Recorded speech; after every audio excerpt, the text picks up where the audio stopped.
Additional features of structures, structures के और क्या क्या फीचर्स हैं? The values of a structure variable can be assigned to another structure variable of the same time using the assignment operator. ठीक है, क्या मतलब है इस पॉइंट का? इसका मतलब है कि एक स्ट्रक्चर वेरिएबल है, जैसे कि यहाँ पर ये एक स्ट्रक्चर वेरिएबल है E1, ठीक है, तो इसको हमने वैल्यूज़ दे रखी हैं, और यहाँ पर E2 और E3 और हमारे पास 2 और वेरिएबल्स हैं। तो हम इस तरह ये स्टेटमेंट्स जो हैं, अगर मैं E2 इक्वल टू E1 लिखूँ या E3 इक्वल टू E1 लिखूँ, तो ये जो स्टेटमेंट्स हैं वो स्ट्रक्चर में कम्प्लीटली वैलिड हैं। क्लियर? यानी कि यही तो ये बोल रहे हैं, the values of structure variable can be assign to another structure variable. एक स्ट्रक्चर वेरिएबल की वैल्यूज़ आप दूसरे स्ट्रक्चर वेरिएबल को असाइन कर सकते हैं। ठीक है, तो आपको कॉपी करने के दो तरीके हैं। आपके पास स्ट्रक्चर की ये जो वैल्यूज़ हैं, ये जो वैल्यूज़ हैं, तो इसको अगर आपको E2 को असाइन करनी है तो E2 इक्वल टू E1 भी करके आप एक बार में E1 की सारी वैल्यूज़ को आप E2 को असाइन कर सकते हैं, या फिर आप एक एक करके भी इनको कॉपी कर सकते हैं। जैसे यहाँ पर देखो, पीस मील कॉपिंग का क्या मतलब है, यहाँ पर हमने पीस मील कॉपिंग यूज़ की है। इसका मतलब क्या है कि मैंने एक एक वैल्यू को एक एक बार कर में इसको कॉपी किया है। जैसे मुझे E2 को असाइन कराना है, E2 के नेम जो E2 डॉट नेम है उसको मुझे असाइन कराना है E1 डॉट नेम की जो वैल्यू है उस पर। तो मुझे strcpy जो है स्ट्रिंग कॉपी फंक्शन में E2 dot name comma E1 dot name, ये जो है वेरिएबल्स या एलिमेंट्स पास करने होंगे। क्लियर? तो इस स्टेटमेंट से क्या होगा, ये स्टेटमेंट क्या कर रहा है, ये E1 डॉट नेम में जो वैल्यू है, E1 डॉट नेम में क्या वैल्यू है, संजय, उसको कॉपी कर देगा E2 डॉट नेम में। इसके बाद नेक्स्ट स्टेटमेंट देखिए, E2 dot age equal to E1 dot age. तो E1 डॉट एज क्या है हमारे पास, यहाँ देखिए E1 डॉट एज है हमारे पास 30, तो E2 dot age equal to 30 value assign कर देगा। Next E2 dot salary equal to E1 dot salary. E1 की सैलरी कितनी है यहाँ पर देखिए 5500 5500, तो ये जो वैल्यू है 5500 डॉट .50, ये वैल्यू किसको असाइन कर देगा, ये E2 डॉट सैलरी को असाइन कर देगा। तो E2 डॉट सैलरी में अब कौन सी वैल्यू आ जाएगी, 5500.50। ठीक है, तो एक तो तरीका ये था हमारे पास कि हमने जो तीनों वैल्यूज़ थी, संजय कॉमा 30 कॉमा 5500.50, इन तीनों वैल्यूज़ को एक एक करके कॉपी किया E2 में। ठीक है, यानी कि स्ट्रक्चर के दूसरे वेरिएबल को हमने ये वैल्यूज़ एक एक करके असाइन की। या फिर हमारे पास एक और क्या तरीका है कि हम E3 equal to E2 statement use कर लें। इसका क्या मतलब है कि हम कॉपी कर रहे हैं all elements at one go, एक बार में हम सारे एलिमेंट्स को स्ट्रक्चर के कॉपी कर रहे हैं using E3 equal to E2। ठीक है, तो E2 और E3 क्या है, स्ट्रक्चर वेरिएबल्स हैं। तो मुझे E3 को अभी मैंने कोई वैल्यूज़ नहीं दी थी, तो यहाँ पर E3 equal to E2 use करके हम क्या कर रहे हैं, E3 को E2 की सारी वैल्यूज़ असाइन कर रहे हैं। इसके बाद यहाँ पर हमने printf स्टेटमेंट यूज़ करके E1 एम्प्लॉय 1 की नेम, एज और सैलरी डिस्प्ले की है। फिर यहाँ पर आप सेकंड printf यूज़ करके हमने यहाँ पर आउटपुट देखिए, सेकंड में भी E2 dot name, E2 dot as और E2 डॉट सैलरी हमने E2 इक्वल टू E1 कर दिया था, तो जो E1 की वैल्यूज़ थी वो आपकी E2 में स्टोर हो जाएंगी। तो E2 का भी नेम, एज और सैलरी क्या हो जाएगा, सेम हो जाएगा जो कि E1 का था। ऐसे ही हमने E3 इक्वल टू E2 किया था, तो E2 में कौन सी वैल्यूज़ थी, जो E1 की वैल्यूज़ थी वो हमने E2 को असाइन कर दी थी। ठीक है, यहाँ देखिए E2 की जो वैल्यूज़ हैं हमने E1 को असाइन कर, E1 की जो वैल्यूज़ हैं वो E2 को असाइन कर दी हैं, और E2 की जो वैल्यूज़ हैं वो हमने E3 को असाइन कर दी हैं यहाँ पर। तो इसीलिए E3 का E3 dot name, E3 dot as और E3 डॉट सैलरी क्या होगा, जो कि E2 का नेम, एज और सैलरी है, वही E3 का नेम, एज और सैलरी होगी।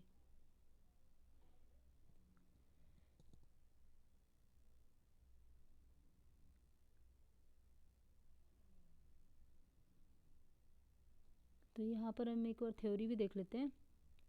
Ability to copy the contents of all structure elements of one variable into the corresponding elements of another structure variables is rather surprising, since C does not allow assigning the contents of one array to another just by equating the two.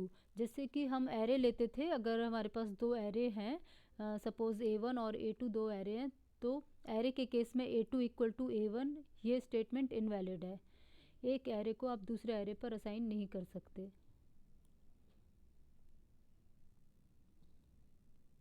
As we saw earlier, for copying arrays we have to copy the contents of array elements by element. तो array के को हम किस तरह से copy करते थे, element by element copy करना होता है हमें. ठीक है, जैसे A0 पोजीशन को हमने कॉपी कर दिया A1 में, A1 इक्वल टू A0, इस टाइप के स्टेटमेंट्स हम यूज़ कर सकते हैं.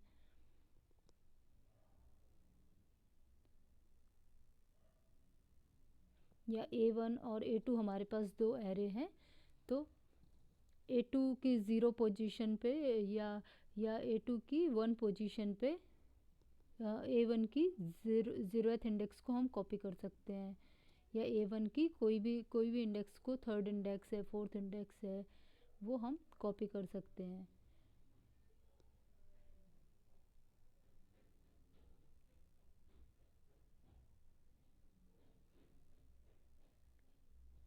नेक्स्ट क्या है, one structure can be nested. तो स्ट्रक्चर का नेक्स्ट फीचर क्या है, one structure can be nested with in another structure. एक स्ट्रक्चर को हम दूसरे स्ट्रक्चर में नेस्ट कर सकते हैं. एग्जाम्पल देखते हैं. यहाँ पर देखिए, मेन फंक्शन के अंदर हमने यहाँ स्ट्रक्चर एक एड्रेस करके एक स्ट्रक्चर क्रिएट किया है, जिसमें फ़ोन, सिटी और पिन जो है हमारे एलिमेंट्स हैं. एक और स्ट्रक्चर हमने यहाँ पर एम्प्लॉय का क्रिएट किया है, जिसमें हमने एम्प्लॉय का नेम के लिए एक एरे क्रिएट किया है. बाकी अगर एम्प्लॉय का फ़ोन नंबर या एम्प्लॉय का सिटी या एम्प्लॉय का पिन नंबर हमें पता करना है, तो उसके लिए हमने क्या किया, एक और जो प्रीवियस स्ट्रक्चर क्रिएट किया था उसका यहाँ पर एक वेरिएबल क्रिएट कर दिया. ठीक है, तो स्ट्रक्ट एड्रेस ए किस स्ट्रक्चर को रिफ़र कर रहा है, ये जो हमने ऊपर डिफाइन कर रखा है स्ट्रक्ट एड्रेस. ठीक है, इसको पॉइंट कर रहा है. तो यहाँ एक स्ट्रक्चर के अंदर हमने दूसरे स्ट्रक्चर को नेस्ट कर रखा है. तो स्ट्रक्ट एड्रेस ए पर जब ये आएगा तो इसमें 3 वैल्यूज़ अपने बाय डिफ़ॉल्ट इंक्लूड हो जाएंगी. इस स्ट्रक्ट एड्रेस की जो वैल्यू है वो इस स्ट्रक्चर से, एम्प्लॉय जो स्ट्रक्चर है उससे एक्सेसिबल होंगी. यहाँ पर हमने क्या किया, स्ट्रक्ट EMP, ये जो स्ट्रक्चर है आपका स्ट्रक्चर एम्प्लॉय, इसका हमने यहाँ पर वेरिएबल क्रिएट किया. स्ट्रक्ट एम्प्लॉय ई करके ये एक वेरिएबल क्रिएट किया है, और इसको अब हम वैल्यू दे रहे हैं. यहाँ पर वैल्यूज़ असाइन कर रहे हैं इसको. तो ये देखिए, मैंने 4 वैल्यूज़ असाइन की हुई हैं.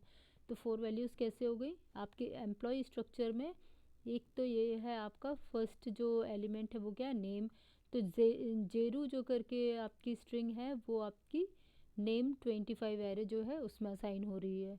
इसके बाद स्ट्रक्ट एड्रेस एक बता रहा है कि आपको ये जो एलिमेंट्स हैं, एड्रेस के जो एलिमेंट्स हैं उनको भी यहीं पर हमने वैल्यू दे सकते हैं हम.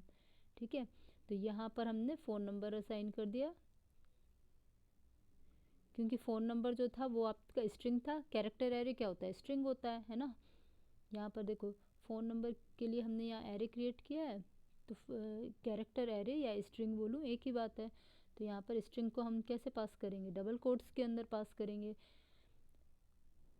इसके बाद आपका जो नेक्स्ट एलिमेंट है वो है आपका सिटी. सिटी भी डबल कोट्स में हम पास करेंगे, क्यों, क्योंकि कैरेक्टर एरे है या स्ट्रिंग है. फिर आपकी एड्रेस जो स्ट्रक्चर है उसमें थर्ड जो आपका एलिमेंट है वो है पिन. तो पिन हमने इंटीजर ले रखा है, इसलिए यहाँ इसकी इंटीजर वैल्यू ले लेंगे. तो हमने स्ट्रक्ट एम्प्लॉय के अंदर स्ट्रक्ट एड्रेस को यूज़ किया है. तो स्ट्रक्चर एम्प्लॉय के अंदर जब हम स्ट्रक्ट एड्रेस से एक करके हम डिक्लेयर करेंगे ये स्टेटमेंट, तो ये स्टेटमेंट क्या बता रहा है कि उसके सारे एलिमेंट्स जो हैं अब वो एम्प्लॉय स्ट्रक्चर में एक्सेसिबल हैं। तो ये एक तरह से ये जो स्ट्रक्चर है एम्प्लॉय, उसमें अब कितनी वैल्यूज़ हो गई हैं, कितने एलिमेंट्स हो गए हैं। कैर नेम तो इसका एक एलिमेंट था ही, ठीक है, और 3 एलिमेंट्स और इसमें एक्सेसिबल होंगे, ठीक है। फ़ोन, सिटी और पिन जो है वो भी इसी में एम्प्लॉय में, स्ट्रक्चर एम्प्लॉय में इंक्लूड हो जाएंगे। तो एक तरह से 4 एलिमेंट्स जो हैं वो आपके स्ट्रक्ट एम्प्लॉय के 4 एलिमेंट्स हो गए हैं। एक डायरेक्ट है और बाकी 3 इनडायरेक्टली। तब इनको हम एक्सेस कैसे करेंगे? तो ये जो ई है ई को तो हम डायरेक्टली एक्सेस कर सकते हैं। ई डॉट ये जो हमने स्ट्रक्ट एम्प्लॉय है इसका एक यहाँ पर वेरिएबल क्रिएट किया हुआ है। यहाँ पर देखिए ये हमने एक वेरिएबल क्रिएट कर दिया ई। तो ई को अगर एम्प्लॉय स्ट्रक्चर के इस एलिमेंट को एक्सेस करना है, नेम को इसको एक्सेस करना है, तो ई डॉट नेम करके हम एक्सेस कर सकते हैं। यहाँ पर देखिए ई डॉट नेम इसके लिए यूज़ किया है।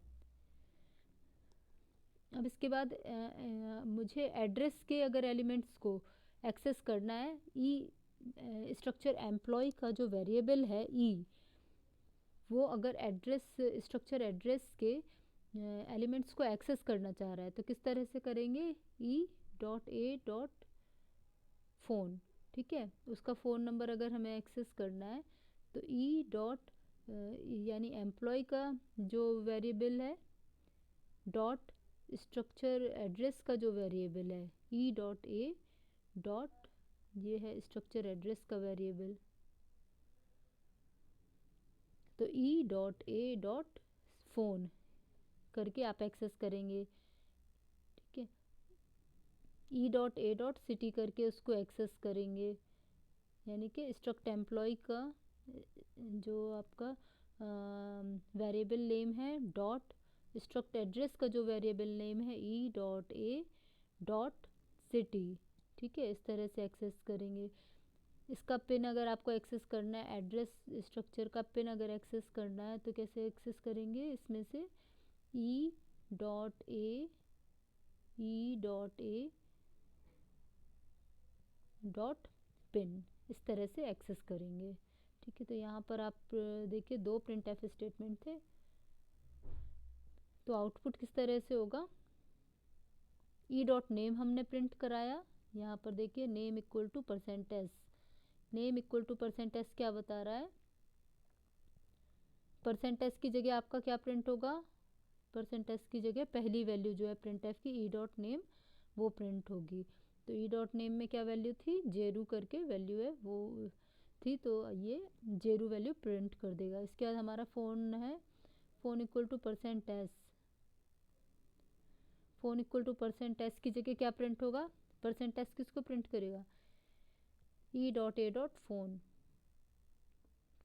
तो फ़ोन नंबर हमने यहाँ पर असाइन कर रखा है, ये प्रिंट कर देगा। इसके बाद city equal to percent s. Percent s की जगह कौन सी वैल्यू असाइन हो जाएगी? E dot a dot city. E dot a dot city की जो वैल्यू है यानी कि नागपुर, वो आपकी city equal to Nagpur print कर देगा। परसेंट एस की जगह स्ट्रिंग प्रिंट होगी यहाँ। Then pin equal to percent D.